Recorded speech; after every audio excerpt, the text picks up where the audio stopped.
लिए कहती थी कि आनो जितो खून पीजे नहीं पितो ही कम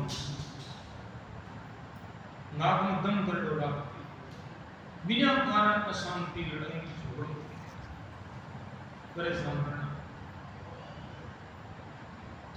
एक पड़ोसी सेठ जी से अनबन रखता था, उसकी स्त्री कहती फिरती थी कि इसका खून पीकर ही मुझे ठंडक पहुंचेगी। संयोग से जिस दिन उसकी कन्या का विवाह था, उनके परिवार में कोई अचानक वृद्धा मर गई।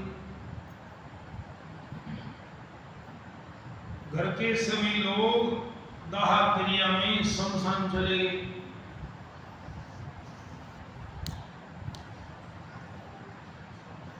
और 20 दिन हमारे घर के अंदर में लड़की की शादी की बारात आ गई। बारात भी ट्रेन से उसी समय स्टेशन पर आ गई। वृद्धा की मौत के कारण किसी को भी बारात के आने का ध्यान ही नहीं रहा। सेठ जी स्टेशन गए, बारात को लेकर के धर्मशाला में ठहरा कर उनके नाश्ते चाय पानी की उनकी समुचित व्यवस्था कर दी। पड़ोसी के घर वालों को जब बारात के आने का ध्यान आया, तब लोग दौड़ करके स्टेशन पर गए। स्टेशन मास्टर से पता चला कि गाड़ी तो कब की ही आकर के चली गई।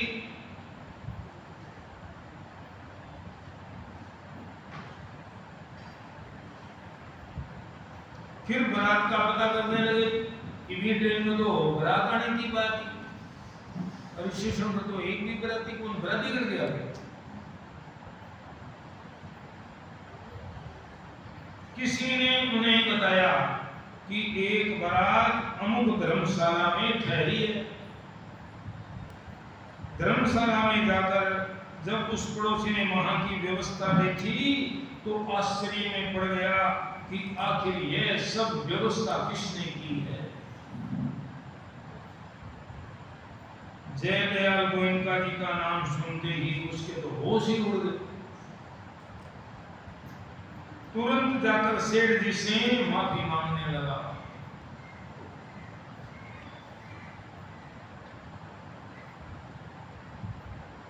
सेठ जी ने विनम्रता से कहा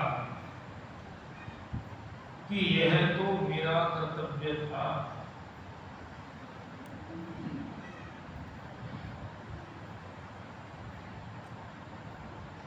यह तो मेरा कर्तव्य था। आपकी इज्जत ही मेरी इज्जत है।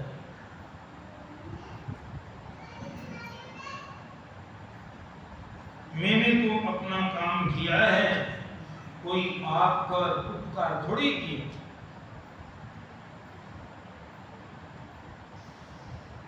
अब देखो आपने आपको जीवन 24 घंटा में अपने शरीर के सुख आराम और मान बढ़ाई के लिए कितना समय लगा रहे हैं आप, और औरों की ऐसी सेवा करने में कितना समय लगा।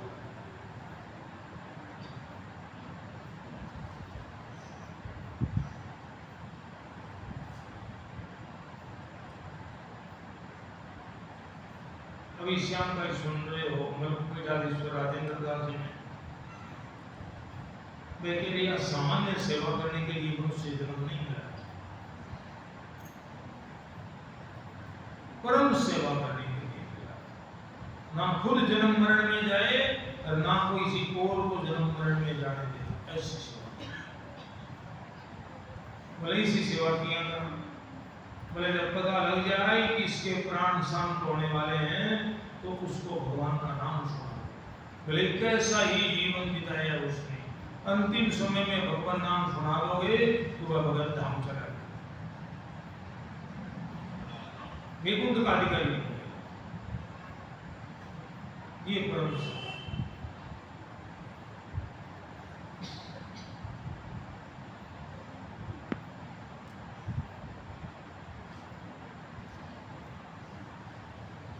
बाबू जी किसी सेवा करनी अपन बुला रहे वो सत्यों को आयोजन की खाते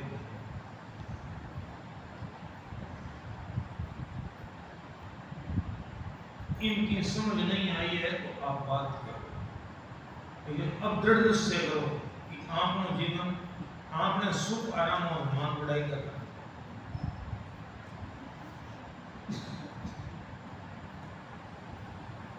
सुख भोगों का तो दुख पाना पड़ेगा चाहे कोई भी हो।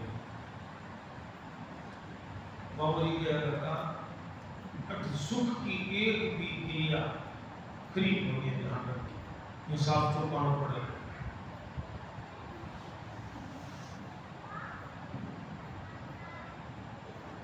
यदि शरीर का मान बढ़ाई और आराम के लिए कोई भी क्रिया करोगा तो वो हिसाब देना पड़ेगा। सुख आसक्ति होगी तो जन्म मरण में चला जाएगा मनुष्य जन्म की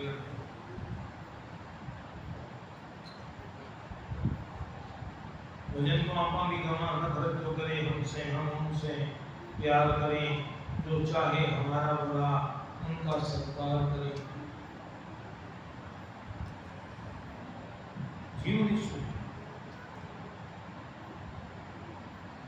कहनी और कथनी एक होनी चाहिए। एक घटना को सुनिए तो भजन सुनिए। सेठ जी के सत्संग में आने वाली स्त्रियों के लिए नियम था कि वे अकेली न आए, अपने परिवार के पुरुषों के साथ ही आए, क्योंकि सेठ जी को स्त्रियों का स्वतंत्र रूप से यात्रा निवास इत्यादि अच्छा नहीं लगता था। एक बार बाकुड़ा में काफी दूर से 3-4 स्त्रियां अकेले सत्संग में आ गई। उनको अकेले आया देखकर वहां पर स्थित एक व्यक्ति ने उनको काफी खरी खोटी सुनाई कि तुम्हें अकेले नहीं आना चाहिए था। वे बेचारी बड़े खिन्न मन से उल्टे पांव वापस अपने गांव जाने लगी। सेठ जी को यह बात मालूम पड़ी तो सेठ जी दौड़ करके उनके पास गए और उनको मनाने के लिए अपनी पगड़ी उनके पैरों में रखने के लिए तैयार हो गए।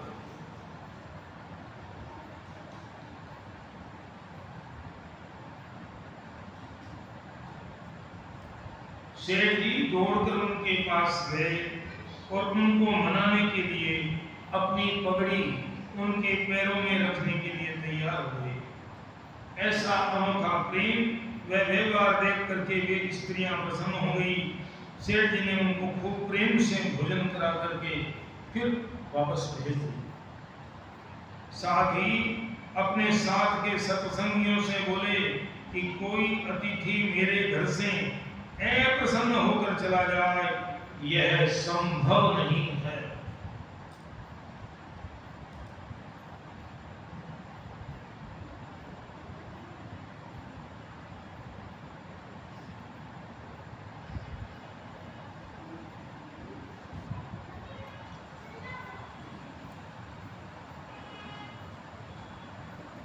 कोई अभाग्य बना